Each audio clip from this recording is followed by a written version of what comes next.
Assalamualaikum warahmatullahi wabarakatuh.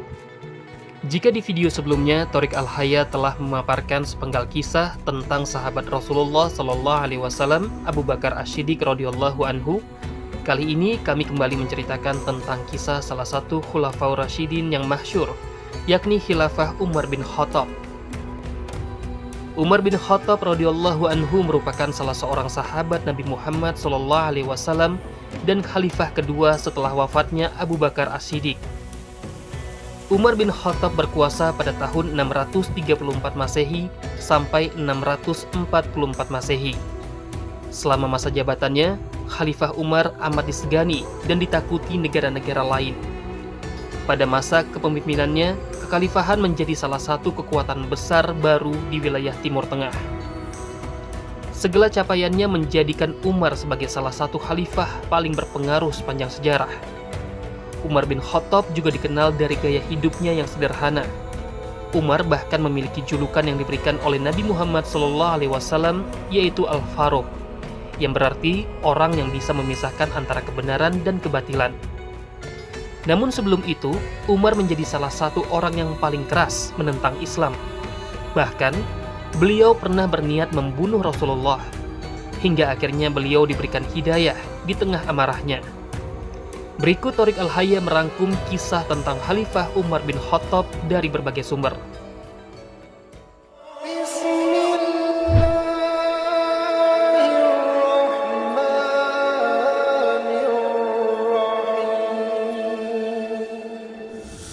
Masa muda Khalifah Umar bin Khattab. Umar lahir sekitar 586 Masehi di Mekah dari klan Bani Adi yang bertanggung jawab atas arbitrase antar suku. Ayahnya adalah Khattab bin Nufail dan ibunya adalah Hantamah binti Hisham dari suku Bani Makhzum.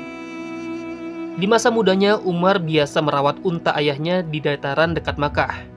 Meskipun baca tulis tidak umum di Arab pada masa pra-Islam, namun Umar belajar membaca dan menulis di masa mudanya. Saat masih remaja, Umar mempelajari seni bela diri, menunggang kuda, dan gulat. Dia memiliki tubuh yang tinggi, kuat secara fisik, dan pegulat terkenal.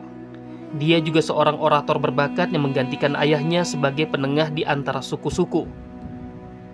Pada tahun 610, Nabi Muhammad mulai mengkhotbahkan pesan Islam. Namun seperti banyak orang lain di Mekah, Umar menentang Islam dan bahkan mengancam akan membunuh Nabi Muhammad. Dia sangat mempertahankan agama politeistik tradisional Arab. Dia bersikeras dan kejam dalam menentang Nabi Muhammad dan sangat menonjol dalam menganiaya umat Islam. Khalifah Umar bin Khattab berniat membunuh Rasulullah. Diceritakan dalam sirah karya Ibnu Ishaq, dalam perjalanan Umar untuk membunuh Nabi Muhammad, Umar bertemu dengan sahabatnya Nuaim bin Abdullah yang diam-diam telah masuk Islam tetapi tidak memberitahu Umar. Ketika Umar memberitahunya bahwa dia telah bersiap untuk membunuh Nabi Muhammad, Nuaim berkata, "Demi Tuhan, kamu telah menipu dirimu sendiri, wahai Umar. Apakah menurut kamu Bani Abdu Manaf akan membiarkan kamu berlarian hidup-hidup setelah kamu membunuh putra mereka, Muhammad? Mengapa kamu tidak kembali ke rumah kamu sendiri dan setidaknya meluruskannya?" Untuk memastikan maksud perkataan Nuaim, Umar langsung bergegas ke rumah adik perempuannya Fatimah binti Al-Khattab dan suaminya Sa'id bin Zaid yang juga sepupu Umar. Mereka berdua telah masuk Islam. Setibanya di rumahnya, Umar mendapati adik dan iparnya sedang membaca ayat-ayat Al-Quran dari surah Toha diajari oleh seorang sahabat Nabi Muhammad, Khabbab bin Al-Arad. Ketika Umar sampai di depan pintu, Khabbab bersembunyi.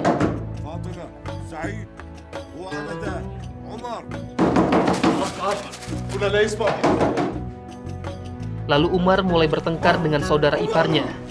Fatimah pun berupaya menyelamatkan suaminya dari amukan Umar, hingga terjadi pertengkaran di antara mereka. Fatimah berkata, "Kamu boleh membunuh kami, tetapi kami tidak akan meninggalkan Islam." Mendengar kata-kata ini, Umar menampar adik perempuannya itu begitu keras, sehingga ia terjatuh ke tanah dan mulutnya berdarah. Ketika dia melihat apa yang dia lakukan pada saudara perempuannya, Umar terdiam karena rasa bersalah dan meminta saudara perempuannya memberitahukan apa yang dia baca. Fatimah berkata, "Kamu najis." dan tidak ada orang najis yang dapat menyentuh kitab suci. Namun Umar bersikeras, tetapi saudara perempuannya tidak bersedia mengizinkannya untuk menyentuh halaman kecuali dia membasuh tubuhnya. Umar akhirnya menyerah. Ia membasuh tubuhnya dan kemudian mulai membaca ayat-ayat yang berbunyi,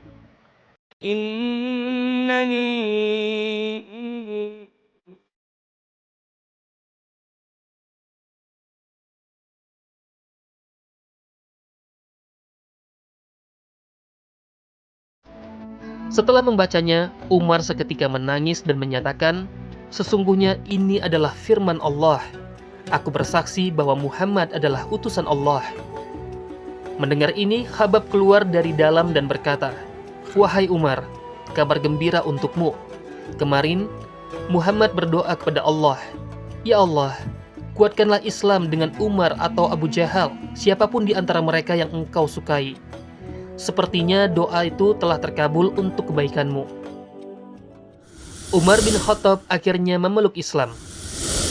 Khalifah Umar bin Khattab kemudian pergi menemui Nabi Muhammad dengan pedang yang sama yang dia maksudkan untuk membunuh Nabi. Alih-alih mencelakai Rasulullah SAW, Umar justru datang untuk memeluk Islam. Kala itu tahun 616 Masehi. Umar berusia 39 tahun. Hal ini semakin menambah kekuatan umat Islam untuk mempraktikkan ajaran Islam secara terbuka. Bahkan Umar menantang siapa saja yang berani melarang umat Islam melaksanakan sholat. Sejak saat itu, umat Islam melakukan sholat secara terbuka di Masjid Al-Haram untuk pertama kalinya. Kekhalifahan Umar bin Khattab. Setelah wafatnya Nabi Muhammad SAW, umat Islam dipimpin oleh Khalifah Abu Bakar Ash-Shiddiq. Setelah 2 tahun 3 bulan, kekhalifahan Abu Bakar Ash-Shiddiq digantikan oleh Umar bin Khattab. Berbeda dengan khalifah sebelumnya, Abu Bakar Ash-Shiddiq radhiyallahu anhu yang diangkat sebagai khalifah dengan cara demokratis melalui proses perdebatan yang panjang sebelum akhirnya disahkan, Umar bin Khattab radhiyallahu anhu memiliki cerita tersendiri terkait awal mula kepemimpinannya. Khalifah Umar bin Khattab radhiyallahu anhu ditunjuk langsung melalui surat wasiat yang dititahkan oleh Abu Bakar Ash-Shiddiq radhiyallahu anhu melalui juru tulis Utsman bin Affan radhiyallahu anhu. Selama 10 tahun menjadi khalifah bagi umat Islam, yakni 634 hingga 644 Masehi, banyak pencapaian Umar bin Khattab. Salah satunya melebarkan pengaruh Islam hingga ke wilayah Persia. Untuk lebih lengkapnya, insya Allah akan Thoriq Al-Haya uraikan di video lainnya. Sebagai Amirul Mukminin, Umar bin Khattab juga dikenal dari gaya hidupnya yang sederhana. Ia memiliki sifat-sifat yang patut diteladani seperti adil, penyayang, antusias, cerdas, teguh iman, dan selalu sedia membela agamanya. Sifat-sifat tersebut tertanam mantap pada dirinya, tidak tersembunyi bagi orang yang memperhatikannya. Khalifah Umar bin Khattab meninggal pada 25 Zulhijjah 23 Hijriah. Ia wafat setelah ditusuk dengan melati beracun. Demikian sepenggal kisah tentang Umar bin Khattab yang patut kita ketahui. Abdullah bin Mas'ud berkata, "Masuk Islamnya Umar adalah kemenangan kita, hijrahnya ke Madinah adalah kesuksesan kita, dan pemerintahannya berkah dari Allah. Kami tidak sholat di Masjid Al-Haram sampai Umar masuk Islam. Ketika dia masuk Islam, kaum Quraisy terpaksa membiarkan kami sholat di masjid." Mohon maaf jika terdapat kekurangan pemaparan kami. Silakan share video ini jika bermanfaat. Terima kasih. Wassalamualaikum warahmatullahi wabarakatuh.